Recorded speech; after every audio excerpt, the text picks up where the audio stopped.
bitcoin navuga ko ariko ifite tekinoloji ya kera reka mu buryo gutyo kuko nta hantu yabaye za mining bakoresheje telefone ariko niba na computer na aho nakoresheje niyo navuga kuri mining bakoresheje amakompiyuta urumva ko Pi network amakompiyuta y'imining kujya hafi inshuro 10 mining bitcoin ko bitcoin ni 19,912 yego. Hanyuma rero ubu ngubu abantu badukurikira cyane cyane abangaba ba mining Pi network bafite amatsiko yo kumenya igihe bazabona amafaranga yabo, wababwira iki?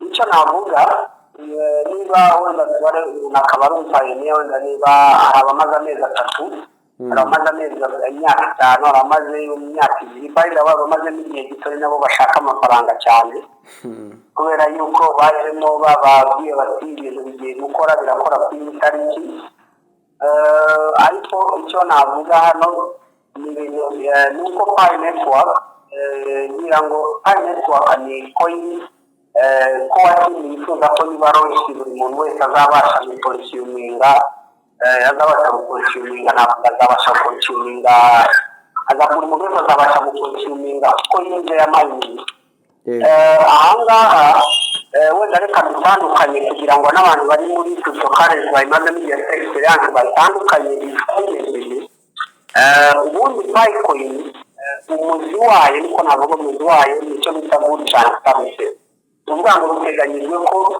izaba product ikoreshwa havurwa umuntu yajya kugura akagura amavuta cyangwa akagura isabune agakoresha iyo coin mu buryo bworoshye kugira ngo urabyumva noneho rero uvuga ngo iyo bishingiye ku cyo bita good transparency mu gihe inzira za Bitcoin na Ethereum zo bishingiye kuri exchange aho umuntu afata amafaranga runaka akayaguramo akazigura akaza kuzihinduramo izo bishingiye kuri exchange ndetse biranoroha ko umuntu ufite amafaranga menshi nka Elon Musk ashobora no kumanipulatinga ariya soko kuko urumva araruka afashe nka biliyoni imwe y'idolari akayishyiramo akayigura Bitcoin nta kabuza Bitcoin yahita izamuka abaye yakubwiye ukaba wayiguze amafaranga ashobora kutazamuka kimwe n'uko yakubiyemo rimwe Bitcoin yahita imanuka ariko aho kuri Pi ho uko bizagenda kubera yuko yo ntabwo ishingiye kuri ibyo bintu bibiri hazaba harimo ibintu bya exchange yuko bamwe bashobora kwegishinga mu marubi abandi bakagishinga mu madolari y'ibironi abandi bakoresheje USDT na Bitcoin ariko noneho ikazaba ifite indi route ariyo twita goods and services. Turabashuje nanone mwese bakunzi inshuti ndetse n'abavandimwe mukurikira PNF Africa tubaye ikaze muri mwanya tugiye kuganira ku makuru y'ubukungu ariko afitanye isano n'ikoranabuhanga. Ni ikoranabuhanga rishingiye ku bukungu cyangwa se n'ubukungu bugendera mu ikoranabuhanga niko muri iki gihe biri kugenda niko icyo twita impinduramatwara mu bukungu cyangwa se revolution économique kwisi yose niko biri kugenda. Hari amakuru menshi ari kugenda caracara niyo mpamvu rero nkuko ashize iminsi mubibona ku biganiro byacu biheruka dukomeza kugenda tuganira kuri izi ngingo. Uyu munsi rero nkuko bamwe mu bakunzi bacu mwagiye mubidusaba nabazaniye undi musesenguzi yitwa Da Content. Da Content mwaramumbajije cyangwa se mwaramunsabye kuri iyi nshuro tugize amahirwe yo kuba twamuzana kuba twamubona. Reka ntangire musuhuza. Roho neza bwana Da Content. Muraho murashima Imana kuri PNF Africa. Yego turashima Imana rwose kandi namwe turabashimiye kuba mwitabiriye mwemeye ko tuganira. Murakoze cyane rwose. None se wenda tutarakomeza Da Content niko witwa nzi ko ari chaîne yawe ya YouTube yitwa Da Content. Ngira ngo hari wenda navuga ngo izina ry'akazi ariko ubundi nitwa Robin Hakizimana. Hakizimana? Yego. Aba ndi muri iyo chaîne nk'abandi reka mvuge nk'abandi mvuge ngo ndi CEO. Uri CEO. Wenda amazina yawe ni Hakizimana irindi? Robin. Jordan. Robin R-O-B-E-N. Robin Hakizimana. Yego. Da Content. Da Content. Ubwo rero amazina yose tuzajya tuyakoresha impamvu bangira ngo wenda tuganire tuziranye. Hari igihe abantu bashobora kuba bavuga bati abo bantu ni abasikama nta nubwo ari n'abantu bafite amazina ya nyayo. Ubwo rero da content amazina y'anyakuri ni Hakizimana Robin niwe twakiriye rero muri aka kanya. Tukaba tugiye kuganira ku ikoranabuhanga rishya riri kugenda riza. Wenda hari ikoranabuhanga rya blockchain niryo riri kugenda tugarukaho cyane, ariko by'umwihariko bitewe n'uko hari abakomeje kugenda batubaza ibyitwa Pi network cyangwa se iri faranga riri kuvugwaho byinshi rishobora kuba rigiye kuza. Hari abantu benshi bamaze iminsi ngo bari mininga. Twagira ngo tukubaze ubundi wowe iyo tuvuze Pi network uyisobanura ute? By'umwihariko wenda nubwo navuga ngo wenda turaba tubihereye hejuru cyane, ariko Pi network nyifata nk'aho ari digital currency. Ni digital, navuga ngo ni digital currency, ifaranga koranabuhanga ariko noneho ritandukanye n'ibindi kuko ryo rifitemo decentralized, sinzi uko ndi bubivuge, ariko hari wenda navuga rifitemo uburyo bworoheye buri wese ku buryo ashobora kuritunga aho yaba ari mu nguni z'isi, aho yaba ari hose ko nawe. Uragira uti wenda twaba tubihereye hejuru, ariko nyine wenda tubihere hasi. Iyo Pi network bimaze iminsi ngaho bikora kugira ngo wa mugani n'abadukurikiye babashe kumenya ese by'umwihariko inkuru ngiye kuvuga uko ngiye kubivuga ndabihera mu mwaka w'ibihumbi 2008. yego, nubwo mu mwaka w'ibihumbi 2008 nabwo usubiye inyuma gatoya mu mwaka w'1998 nabwo habayeho icyo nakwita ngo ni ihungabana ry'ubukungu mu rurimi rw'icyongereza nicyo bita economic crisis. Ariko ndahera mu mwaka w'ibihumbi 2008 ubwo habagaho icyo bita economic crisis, ni ihungabana ry'ubukungu ngira ngo byageze ahantu hose ndetse no mu Rwanda ryarahageze, wenda uretse ko tutabaga tubisobanukiwe cyane, ariko nabwo byarabaye. Abahanga mu bijyanye n'ubukungu nabo barabizi ko muri 2008 habaye ihungabana ry'ubukungu ariko riba ku isi yose. Hanyuma rero muri 2008 nibwo hadutse ikintu gishya, ariko hadutse tekinoloji ya blockchain kugira ngo itangirira muri University ya Stanford University. Nyuma y'ihungabana ry'ubukungu byagaragaye ko icyabaye ni uko ahanini kubera ko amafaranga yabaga akontororwa na za guverinoma z'isi, kandi hamwe muri zimwe muri politiki zikaba zitari zifite umurongo ngenderwaho, kuko navuga ndivuze mu rurimi rw'amahanga navuga ngo haza icyo bita political instability. Bityo noneho rero bituma habaho igihungabana ry'ubukungu, aho naguha nk'urugero niba wibuka mu gihe Amerika itera Saddam Hussein muri Iraq, uribuka ko Saddam Hussein yohereje umujenerali akagenda akajya muri banki nasiyonari agapakira amafaranga akayajyana, kandi akayajyana atitaye ko amafaranga bafite haba harimo ay'abaturage, cyane cyane ko amabanki bari mu gihugu aba yabikije amafaranga muri banki nasiyonari. Ibyo rero izo instabilite nyinshi zagiye ziba ntabwo zabaye mu China n'ahandi mu bihugu bidafite politike ikomeye muri Afurika ndetse no muri Amerika y'Amajyepfo icyo bita Amerika Latine, hose byagiye biba ndetse biza guteza ihungabana ry'ubukungu rikomeye cyane cyane, kandi ihungabana ry'ubukungu rigira ingaruka nyinshi kuri rubanda rugufi n'abanyeshuri nabo barimo. Kandi nibwo rero hadutse igitekerezo cy'umunyeshuri umwe kugeza iyi saha utaramenyekana, gusa bakurikije izina bavuze ko ari Umuyapani, akaba bamwita Satoshi Nakamoto. Nibwo yaje gukora navuga ngo nibwo yaje gukora iyo tekinoloji ya blockchain ariyo wahereyeho umbaza. Noneho iyo tekinoloji ya blockchain impapuro zita muri University ya Stanford zitoragurwa n'abanyeshuri. Abanyeshuri bazisomye basanga harimo uburyo hashobora gukora ifaranga koranabuhanga hagendewe kuri iyo tekinoloji bita blockchain. Noneho bamara gukora iyo tekinoloji blockchain, ariko iyo tekinoloji kabisa yari ifite n'intego ivuga ngo mu buryo bwo kwishyurana ntihajye hagaragaramo igice cya gatatu. igice cya gatatu navuga ngo nicyo bita third party ugereranyije mu rurimi rw'icyongereza. Icyo gice rero bita third party niyo tekinoloji ya blockchain, aricyo gice navuga ngo ni banki cyangwa se ni guverinoma, nicyo gice cyari cyarateje ihungabana ry'ubukungu. ngira ngo uri kunyumva neza. Yego ndakumva neza rwose, inkuru nyiteze amatwi, ikomeza utubwire.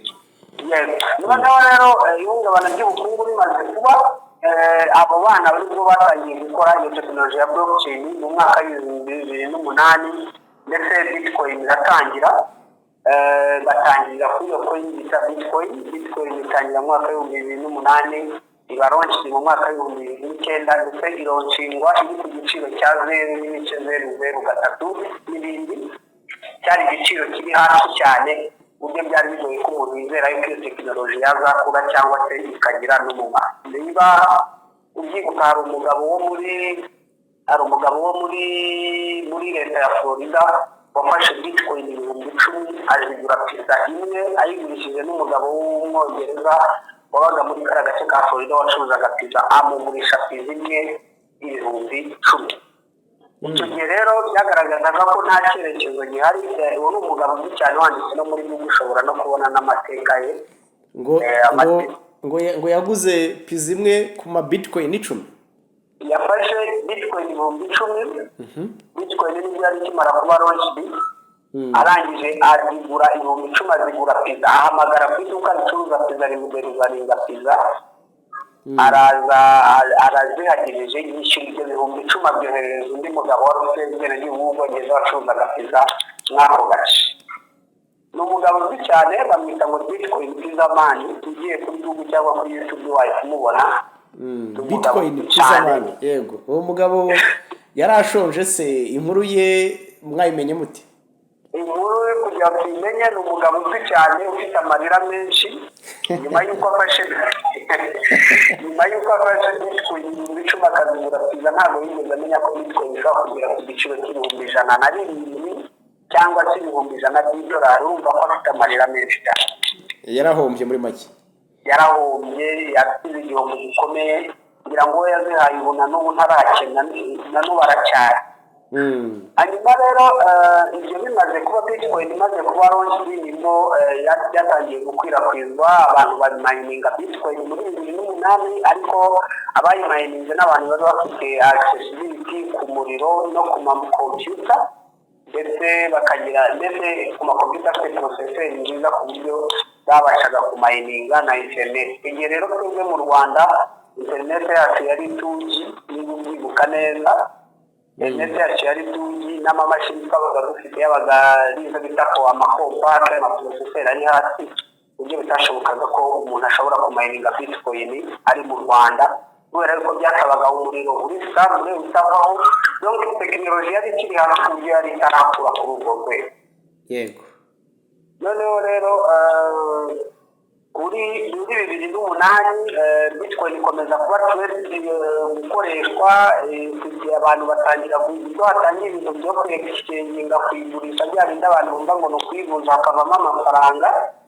Ariko n'ubundi byose ni handi mu mwaka w'ibihumbi 2018, uvuga ngo niba nakugira ihungabana ry'ubukungu rigenda riba buri gihe nyuma y'imyaka 10. Yari yaherukaga muri 2008. Muri 2018 niba mubyibuka neza, habaye nanone ihungabana ry'ubukungu ku rwego rw'igenero, navuga ngo ku rwego rw'isi. Ushobora wenda kuba uri mu Rwanda ukabona ubukungu ntibuhungabanye cyane, ariko ubukungu bwarahungabanye bikomeye, ndetse hahita hikubitamo n'icyorezo cya covid, aricyo ngira ngo nabyo abantu barabizi, nta muntu utazi ko habayeho icyo kibazo cy'ubukungu mu mwaka w'ibihumbi 2018. Ni ukuvuga ngo harashize imyaka 10 habayeho ihungabana ry'ubukungu mu mwaka w'ibihumbi 2008. Yego. Aho rero muri 2018 hari umunyeshuri umwe, igihe bitcoin yatangiraga, hari umuntu wari umunyeshuri muri University ya Stanford, wari umunyeshuri ntawe uzi kuvuga no bita Dr. Nicholas, ubu ni doctor, ariko icyo gihe yari umunyeshuri. Yego. Icyo gihe muri 2008 impapuro za Satoshi Nakamoto zitakara muri Stanford University. Nicholas yari umunyeshuri, ariko nubwo yari umunyeshuri 2018 ho yari yararangije kuba umuprofeseri ntabwo afite impamyabumenyi ya profesora ahubwo nuko ari umwarimu muri iyo kaminuza ya Stanford ariko ubundi impamyabumenyi afite ni ya dogiteri muri information and technology ibintu bijyanye n'ibyo bize hanyuma rero nibwo hamaze kubaho recession babonye yuko hari ikibazo gikomeye cy'uko nubwo hakozwe ifaranga koranabuhanga ryo izo za bitcoin ethereum n'andi hari n'ibyo twita altcoin ni za coin navuga ngo buto bimwe bufite 0.0 n'ibindi buhaje n'ibyo bita ngo ni meme coin ibyo byose ni byaje noneho muri ibi rero na 10 abanyeshuri bongera kubona ko nubwo hakozwe digital nubwo hakozwe cryptocurrency ariko still nyuma y'imyaka 10 recession irongeye iraba nibwo rero abongeye kwiyoruganiza mu hari bayobowe n'umuprofeseri bita Dr. Nicholas batangiza iyi coin tubona iri navuga ngo ni password igiye ukareba kuri za Google ukareba ku ma YouTube niyo iri muri fast search iyo abantu basacinze cyane urwego navuga ko ruhambaye noneho rero we Dr. Nicholas hamwe n'itsinda rye ariyo dukunda kwita ko batangira iyi Pi network itangira mu mwaka wa 2008 niba mubyibuka 2018 na komisiyo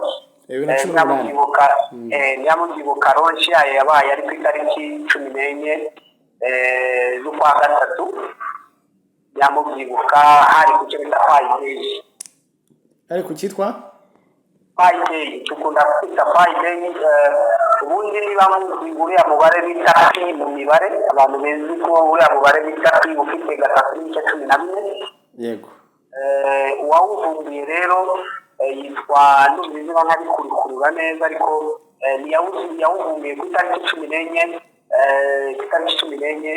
z'ukwezi kwa gatatu ni nabwo rero Pi n'ubundi yizihirizwa n'umubare apana wenda nko kuvuga nka coin kuko mbere ko coin ibaho Pi yari iriho kuko twayikoreshaga mu mibare wenda bize imibare imbere ko babizi neza hanyuma rero batatangira Pi ndetse abantu bambere batangira gukangurirwa kuyimayininga ariko habaho ikintu gikomeye kuko navuze ngo bitcoin itangira byari bigoye yuko umuntu ashobora kuyimayininga akoresheje laptop idafite processor nziza yasabaga imashini za rutura reka mbibure hano byasabaga amakomputer ari mu mining bitcoin yego ariko nyuma y'imyaka 10 revolution yarakozwe ari nabwo hadutse mu minsi yashize muri 2017 haduka company bita Stellar iyo bita Stellar company noneho yestablishinga framework ya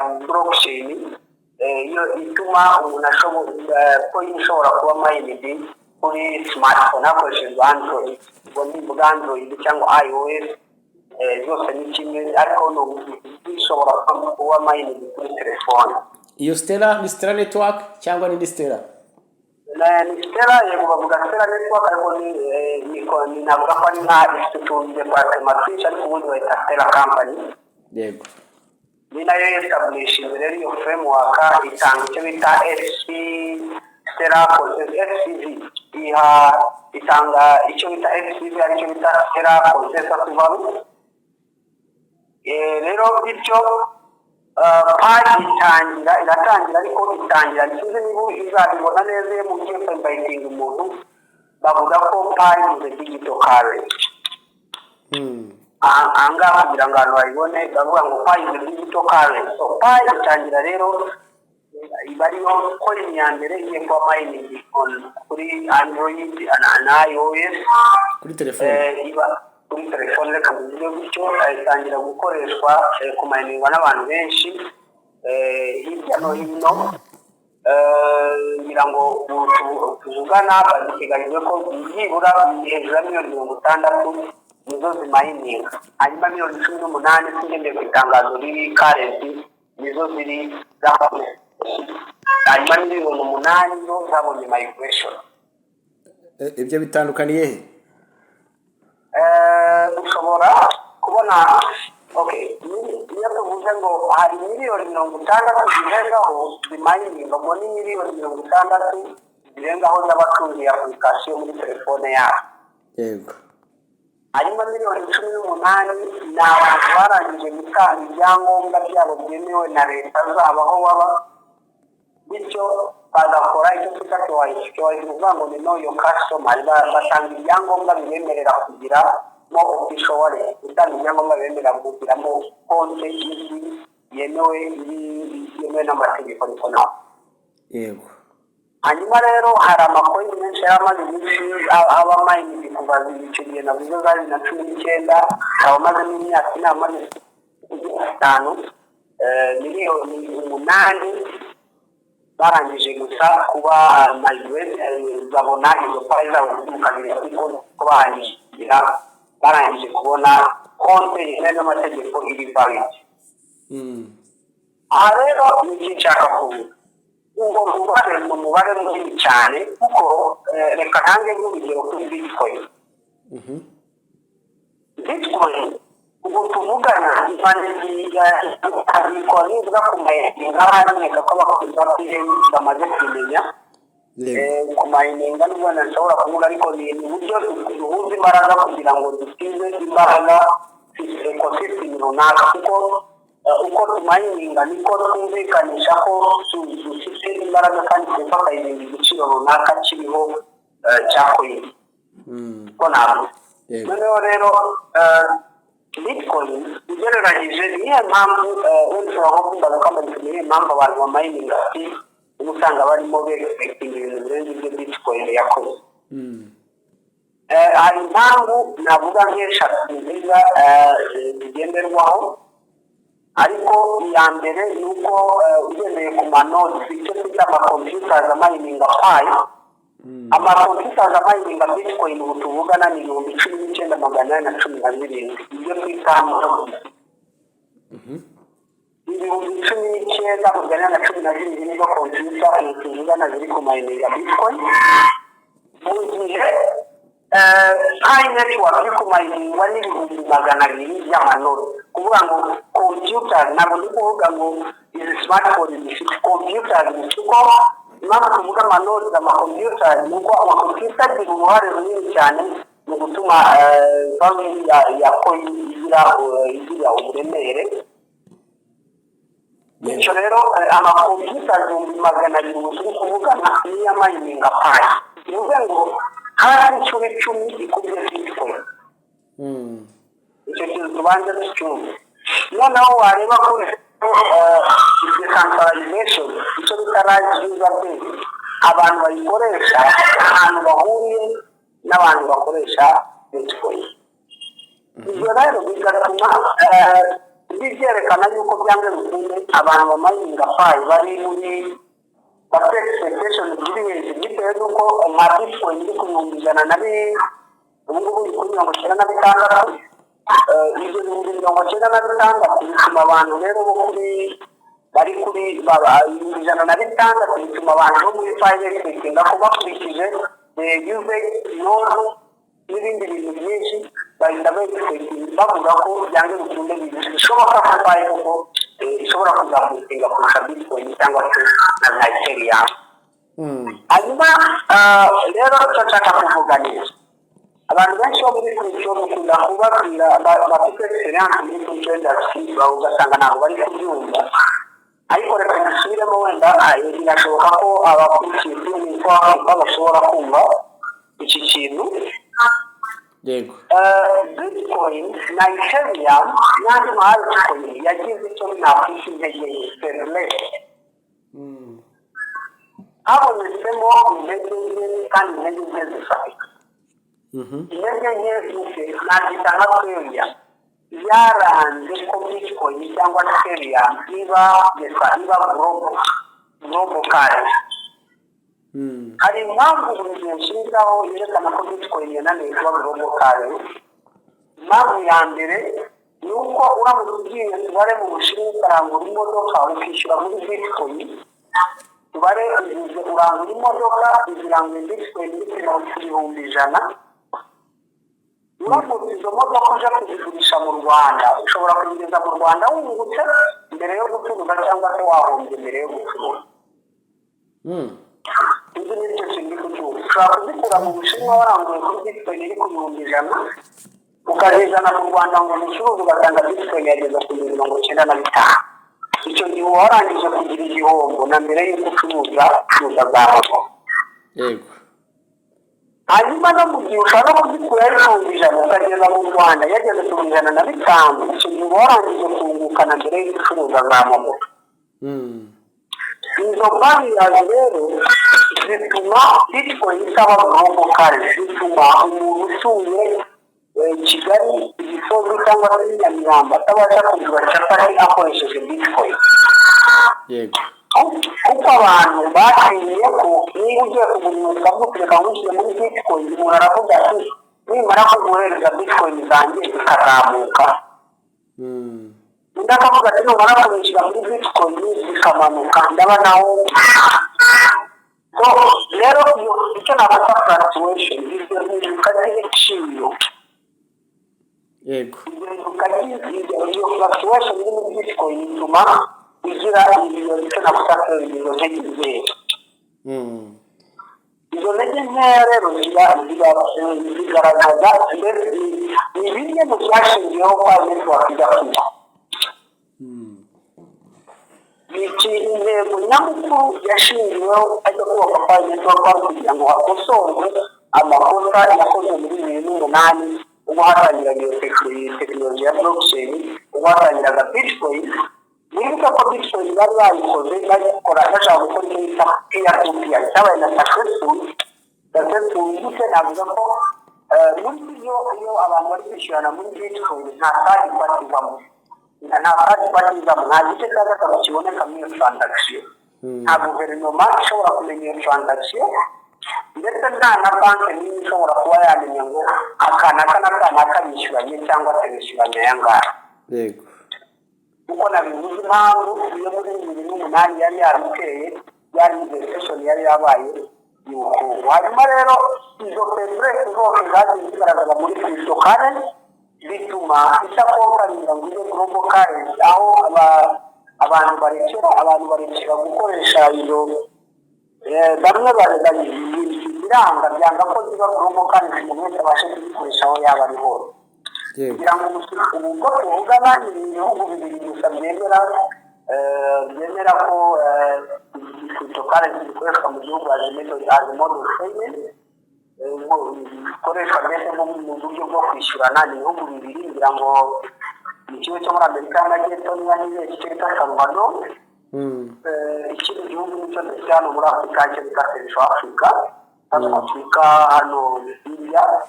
icyo gihe ni ibihugu bibiri kugeza iyi saha byemera ko cryptocurrency bayikoresha bagura ibintu mu maduka ndetse n'ahantu hose. ariko nyuma ibingibi biratanga isura nshya n'uku guhinduka kw'aya matora yo muri Amerika, ubwo ari Donald Trump yatorwaga kugira ngo ku itariki 10 yagiye muri ahantu bita Nashville, ari nabwo yatangaje neza by'umwihariko anapuwentinga umuntu apuwentinga ashyiraho umuminisita uzaba ashinzwe, ashyiraho umuntu uzaba ushinzwe ibintu bya cryptocurrency, kandi yifuza ko Amerika niyo yaba umubyeyi wa cryptocurrency. Yego. hanyuma rero icyo navuga kuri network ni cryptocurrency yaje kugira ngo buri muntu uwo ari we wese ubona aho waba uri ize muri transaction tuyikoreshe nka decentralized ecosystem, buri muntu wese aba Yego. Numva ni introduction navuga ijyanye na Pi network uko yaje ndetse naho turi ubu ngubu kugira ngo hari wenda cyabaye hari ikibazo. Yego. Watubwiye ko by'umwihariko uburyo Pi network bayimayininga n'uburyo cryptocurrency iriya bitcoin bayimayininga bisa nkaho bitandukanye ni ukuvuga ngo niba nakurikiye icyo bavugaga ni uko abamayininga Pi Network bikubye hafi inshuro zirenga 10 ku bamayininga Bitcoin. Wavuze ko ibyo wavuze ko ari 19 bimayininga Bitcoin mu gihe abamayininga Pi Network ari 200,000. Ndashaka gusobanuza ku ma computer. Nicyo nagiye kubaza ko mbona ahubwo Pi Network bayimayiningisha telefone, izi computer zimayininga uvuga zo 200,000 uzikurahe? Ni ukuvuga Pi Network ifite uburyo bubiri bwo kuyimayininga. Yego. Umuntu afite computer ye nziza ushobora kuyimayininga ukoresheje computer antivirus ukoresha ukaba wayikara mu mashini bityo ukayimayininga ukoresheje computer. Bityo niyo umayininga ukoresheje computer uza zinjira ziba nyinshi kurusha niyo ukoresha smartphone. Gusa zose ni accessibility zikora kandi zikoreshwa mu rwego rwo kumayininga Pi Network. Ni ukuvuga ngo bwa mbere blockchain yemeraga gusa computer ariko ubu aho tekinoloji igeze irabyemera byose. Rero ugereranyije Bitcoin navuga ko ariko ifite tekinoloji ya kera reka mu buryo gutyo kuko nta hantu yabaye mining bakoresheje telefone ariko niba na computer aho nakomekigeranya ingereranya niyo navuga kuri mining bakoresheje amakompiyuta wumva ko Pi Network amakompiyuta y'imining kujya hafi inshuro 10 amayininga Bitcoin ko Bitcoin yo ni 19,812. Yego. Hanyuma rero ubu ngubu abantu badukurikira cyane cyane abangaba ba mining Pi Network bafite amatsiko yo kumenya igihe bazabona amafaranga yabo. Wababwira iki? Icyo navuga niba wenda tware nakaba rumfayene wenda niba abamaze amezi 3 abamaze amezi imyaka 5 abamaze imyaka 2 kandi abamaze n'igihe gito nabo bashaka amafaranga cyane kubera yuko bajemo bababwiye bati ibintu bigiye gukora birakora ku itariki.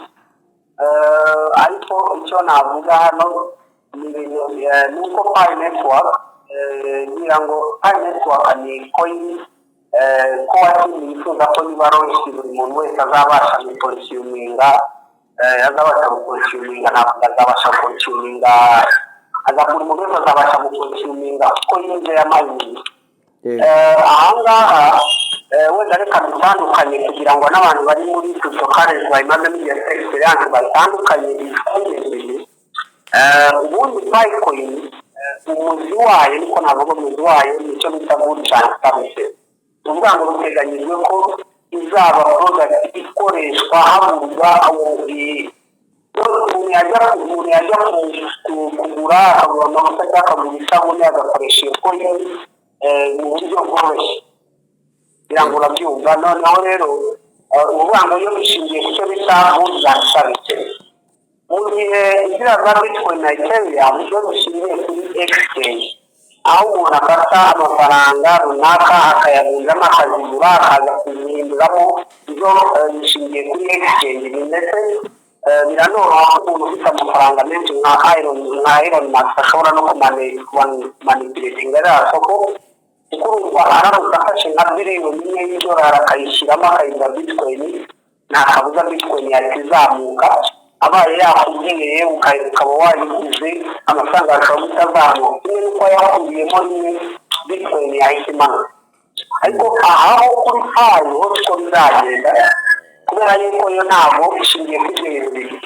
Hazaba hari n'ibintu bya exchange yuko bamwe bashobora kuyishinga mu marubi abandi bakayishinga mu madolari y'ibihumbi abandi bakoresheje USDT na Bitcoin ariko noneho ikazaba ifite indi route ariyo twita good transparency.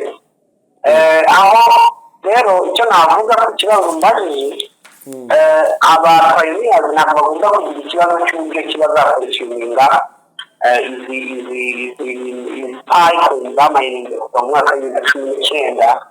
Impamvu ni iyihe ni uko Coatini yagerageje niba mwibuka kampani navuze mbere kuvuga Stellar Network cyangwa se Stellar Company ubundi yo umumaro wayo ni guhagarara nka intermediate guhagararamo hagati ya crypto na digital currency n'amabanki kugira ngo ubu tuvugana hari system yarangije kwinjizwa muri MoneyGram testinga ko MoneyGram irashaka ko umupayiniya wese cyangwa se umuntu wese ufite crypto currency atari na azajya agenda agiye kuri office ya MoneyGram nk'uko umuntu abikuza amafaranga iyo bayakoherereje kuri MoneyGram yagenda ubikuza amafaranga runaka kuri MoneyGram basanga bayaguye kandi n'ama international banks yarangije kuba intervened wenda nuko iyo hagitegereje official launch ariko abapayoniers bajya kuri GitHub ya Pi Network bagenda babona ukuntu amayicyo bita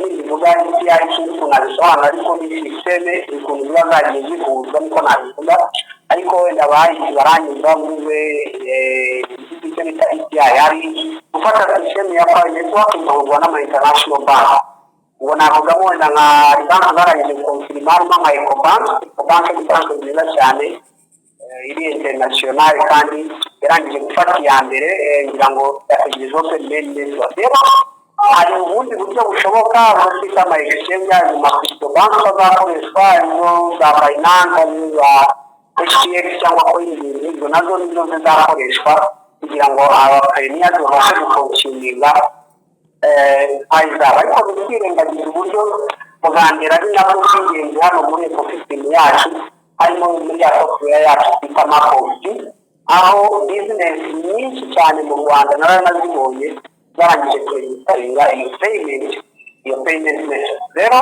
bivuze ngo na mbere yuko ujya kwishyingira kuri banki hari business nyinshi aho uzabasha kugura ibicuruzwa mu bihugu by'ahandi cyangwa no mu bacuruzi b'imbere mu gihugu bityo ukaba wabasha gukonsuminga izo Bitcoin wabaye wa mining cyane cyane ko kandi ntabwo bakwiye guhangayika kuko nizo baronse abasanzwe bakazifite bo bazakigura ahandi hantu zizaba none uvuze ko Ecobank yamaze kwinjira mu mubare w'abakorana na Pi Network ni izihe zindi banki watubwira se niba iyi Ecobank ikugezeho hari izindi ese aya makuru waba niho umuntu yayakura ni ukuvuga icyo twita reference cyangwa se source d'information ni ukuvuga ngo iyo ugiye reka dusobanure wenda dusobanuye iyo harimo gukora umushinga wa project ya umushinga wa tekinoloji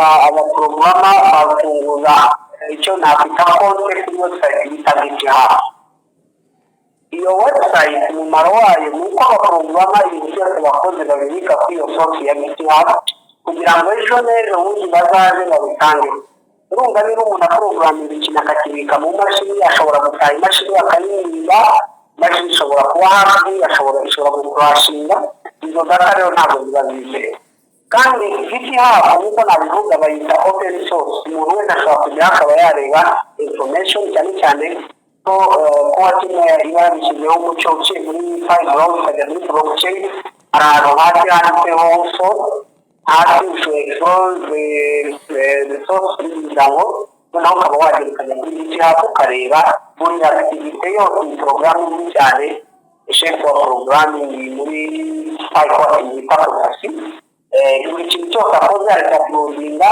kandi agashyiraho n'ubusobanuro bw'icyo kintu cyakozwe rero iyo uri kurebera mu API y'amabanki ukuntu agenda yinjirwa ushobora kubona yuko ntabwo kuba kimwe yakora API ya banki ya Ecobank nta kuko kugira ngo ukore API bisaba kugira ngo uhabwe amakuru y'ukuntu iyo systeme y'iyo banki ikora kugira ngo ubashe niba integrating niba yishyiramo izabashe kuba successful kugira ngo urabyumva neza rero tugendeye kw'iyo bintu baba bari gukorera kuri iyo GitHub ubasha kubona uko ikintu cyose kigenda gikorwa kandi ikintu cyose baba barabiteguye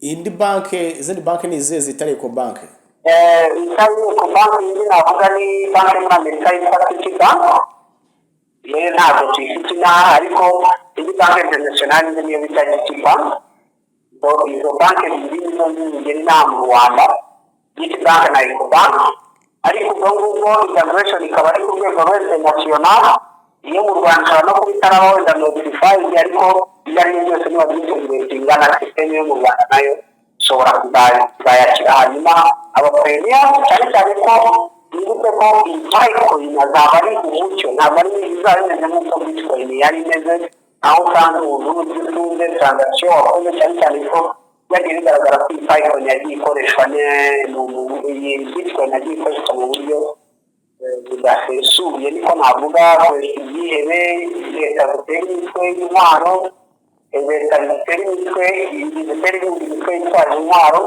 zikayikoresha mode of payment kugira ngo birinde ko yagaragara ko ari imisi ntabwo ko ari safe technology ko navuga yego wenda tugana ku musozo twagira ngo tukubaze ku bijyanye n'ikintu wavuze cy'uko iyi Pi network yubatswe ije gukosora amakosa cyangwa se ije kuzuza ibyo Bitcoin itabashije gukora. Umuntu yavuga se ko iyi Pi network izaba digital currency ariko iri global? Yego ni ibintu bitatu izaba ari digital currency kandi iri global decentralized uvuga ngo navuga ngo izaba iri ku muri nawe niba tuvuze ngo miliyoni 100 dufite application muri telefone miliyoni 100 ni dominance nini cyane ngira ngo urabyumva. Yego rero niba tuvuze ngo ahubwo ikindi navuga yo nuko izaba ari cyo twita stablecoin. Stablecoin ntabwo igiciro cyayo kizaba gifite fluctuation ihindagurika nk'uko bitcoin ifite. Nicyo navuga. Yego ngira ngo wenda niba nta kindi wumva nibagiye kubaza aricyo wumva wavuga nibagiye kubaza.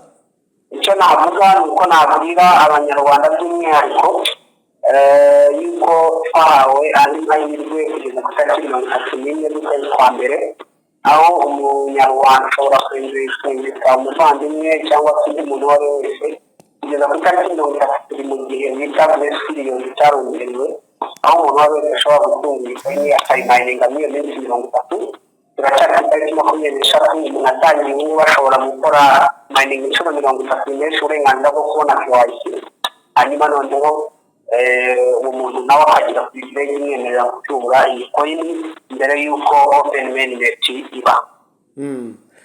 Ariko se wenda tutaragana ku musozo ukomeza kongeza iminsi amahirwe y'abantu kugira ngo binjiremo tubona ko bishobora kuzarangira bigumye gutyo ahubwo iyo open mainnet wenda nina reba wereke kugira ngo wumve ikigereranyo isi ituwe n'abantu barenga miliyari 8 muri izo miliyari 8 ubu ngubu miliyoni 60 zirengaho zisatiriana nizo zifite application muri telefone ariko miliyoni 18 gusa nizo zabonye icyo nakwita KYC. Rero nufata miliyari 8 urahita wumva yuko umubare w'abantu badafite application muri telefone ukubyara inshuro hafi navuga ko ari inshuro zirenze n'ijana uba hari abantu benshi bataramenya iyi application. Abantu benshi batamaye hari ababitinze hari abadashaka kubikora ariko wibuke ko uko nabivuze Bitcoin itangira abantu benshi itangiye babitinze nabivuze umugabo wafashe igiciro cya Bitcoin akagenda akabimura kujya wo muri Florida abantu benshi hari iyi ni revolution igeze revolution ya mbere itangira urabyibuka habanje gatatu abantu batangira kuguranura ibintu ariko ubwami bwa Turukiya buza kwiga uburyo gukora ibiceri revolution iratangiye amafaranga ibiceri bimaze hashize iminsi babona Ubushinwa bubona ntabwo buzabasha gukora icyo twita international relation ubucuruzi mpuzamahanga batwaye ibiceri mu bwato babona ubwato bushobora no kurohama nabo batangiza inote. Rero akiri muri iyo revolution y'inote iyo turimo akaba ari nabwo turi gushitinga kuva muri revolution tujya muri. Yego bityo rero niba ngwaye ikigereranyo ngo miliyoni 100 nawe ugereranye miliyari 8 zirengaho urumva habura abantu barengana miliyari 8 ntabwo ziratunga iyo coin. Rero abantu banganyije no kuvuga ko abantu bari kuba benshi ngo kujya nta na kimwe cyakangaye kimwe na kimwe cy'icumi turagikora. Yego ikindi kibazo abantu bibaza baravuga bati nibyo koko wenda birakunze abantu bafite amapayi bagiye kubona amafaranga rwose ibintu bimeze neza, ariko se abantu baribaza ayo mafaranga ubwo ntabwo wakwita ko ari amafaranga y'ubuntu? y'ubuntu yego. reka nsobanure ku kintu bita time investing. ni ukuvuga ngo umuntu umaze imyaka 5 amayininga afata buri gihe atekereza buri gihe uko amasaha 28 agakanda kuri twe runaka kugira ngo ashyigikire ecosystem akabikora imyaka 5. uwo muntu yagize uruhare runini, yakoze icyo nagisobanura mu rurimi rw'ikinyarwanda, ariko icyo yakoze nicyo bita time investment. yiyandikishije mu gihe niko ntabwo icyo gihe imyaka 5 kumara uri consistent ukora ikintu kintu udakuraho wenyine no kumara imyaka 5 utegereje ikintu nubwo waba ntacyo ukoraho nabyo ubwabyo ntaka. rero nta kintu gitangaje kuko no mu itangira ry'amafaranga yose yatangira hari abantu bayahereza umuntu. tugira ngo amafaranga y'igihugu runaka abeho, hari abantu runaka, hari icyo nakwita nka taposayidi ihabwa ayo mafaranga kugira ngo ujye kuyakwirakwiza. rero bityo akaba abantu ntabwo bakwiye kugira ikibazo ngo abantu ngo bazitari benshi, ntabwo abantu bazifite ni bake cyane. niba turi mu bihugu utabara ku isi ariko abantu bayifite bakaba byibura batanangana n'abanyab'igihugu kimwe nka Nigeria cyangwa se n'ibindi bihugu bifite abaturage benshi, ibyo rero bitwereka ko umubare atari ikibazo. Yes, reka dusoreze aha ngaha. Ndumva ibyo tuganiriye uyu munsi ni ingenzi cyane, ariko turizera ko n'ubutaha nitwongera kukwiyambaza uzatuganiriza. murakoze rwose. yego. Yes, uyu ni Hakizimana Robin aka The Content, akaba afite na YouTube channel ye yitwa The Content, kugira ngo muraza kuyibona hasi kuri comment section, kugira ngo niba hari ibyo wumva wifuza kumenya byinshi mu biganiro bya Hakizimana The Content, ushobora kubisanga kuri YouTube channel ye bwite, kugira ngo ube wabasha kumukurikira umunsi ku munsi. Niba ukigera hano bwa mbere rwose nakubwira nti uhita ujya kureba The Content, nawe afite ibiganiro byiza kandi byinshi. Ariko niba ukigera hano nanone turagusaba gukora subscribe hano hasi, turi kuri PN4 Africa. Ngira ngo Hakizimana Robin aka The Content nagushimira cyane. murakoze cyane. Yego, umunsi mwiza, mwaka mushya muhire na Noheli nziza. Yego. Okay, ngayo nguko rero, ngayo nguko uyu ni Hakizimana Robin, uzwi ku izina rya The Content. Nuko nguko abyumva, nuko abitekereza, nuko abisobanura. Yagerageje guhuza Bitcoin ndetse na Pi Network, ashaka kugaragaza aho izi coin zombi aho zaturutse, amavu n'amavuko yazo, kugira ngo babyumvishe ibya Bitcoin ko byaje 2008 nyuma yuko hamaze kubaho ihungabana ry'ubukungu ku isi, crise économique mondiale. Ndetse akongera akabihuza na Pi Network ko nayo yaje 2018 ubwo ibihugu byinshi byo bitangiye guhungabana mu bukungu. Nyuma y'igihe gitoya isi yose igahita yikubita mu kimeze nk'igicuku cyatewe na COVID-19, aha naho ibihugu byinshi byarahungabanye cyane mu bukungu. We yashaka kugaragaza ko akenshi na kenshi izi coin zifitanye isano bitewe nuko zaje cyangwa se zigiye kuza zije gukemura ibibazo bimwe na bimwe bya crise économique cyangwa se crise mondiale. Niko bibona, niko byumva, ariko nawe ushaka kuba ufite ukundi kuntu bitekereza. Niyo mpamvu tuba tugira ngo buri wese aho uri, simvuze waba uri mu Rwanda, waba uri muri Afrika, mu bihugu bitandukanye, ndetse n'uwaba uri muri Amerika na Canada, ariko by'umwihariko ndashaka gusaba abantu bari muri Amerika cyane cyane, kuko ariho hari igicumbi cya Bitcoin ndetse n'igicumbi cya cryptocurrency muri rusange. Niba hari umuntu udukurikiye muri Amerika wifuza kugira igitekerezo yaduha, niba hari umuntu ufite ubumenyi yashaka kudusangiza uri muri Amerika, simbujije no muri Canada buriya nayo ni kimwe na Amerika. Ariko kandi uri mu Burayi, mu bihugu by'Uburayi twita ko biteye imbere cyane muri economy, ariko kandi nanone n'umuntu waba uri mu Bushinwa ubona uko ibintu bimeze, rwose uramutse utubwiye uti mfite umuntu cyangwa se nanjye ubwanye nshobora kuba nabaha ikiganiro, uzatubwire. Ikoranabuhanga ryaroroshye, isi yabaye nk'umudugudu, n'abantu tuba tuganira hano ntago tuba turi kumwe, ariko telefone irabitworohereza rwose tukaganira. Ngira ngo niyo mpamvu nasabaga ko umuntu wese waba uri hanze y'igihugu cyane cyane muri bihugu bifite ekonomi iteye imbere, ibihugu bifite tekinoloji iteye imbere, rwose muzadufashe mutuganirize, mudusangize uko aho ngaho muri ibyo bihugu murimo uko bimeze, tube twabasha kumenya aho isigana mu bijyanye n'ubukungu bushingiye ku ikoranabuhanga. Ngira ngo reka dusoreze aha ngaha rero. Uyu munsi twaganira Hakizimana na Robin The Content, tunamushimira cyane, ndetse kandi n'abandi bose baduha ibiganiro hano turabashimye, kimwe kandi n'abandi baduha ibitekerezo hasi muri comment batubwira bati uyu muntu ashobora kuba yagira umenya duha. Mwese turabashimye. Reka rero tubifurize gukomeza kugira ibihe byiza, tubifurize gutunga amafaranga, tubifurize kugira ubukungu burambye, ariko kandi tubasaye gukora subscribe hagana hasi niba utarayikora, niba warayikoze ukore like, ariko kandi niba nani cyo bigutwaye ushobora gusharinga iki kiganiro ukagiha inshuti n'abavandimwe. Reka tubashimire rero. Iyi ni PNM for Africa, nge nitwa Placide Nyinshuti, dukomeze tubifurize gukomeza kugira ibihe byiza naho butaha.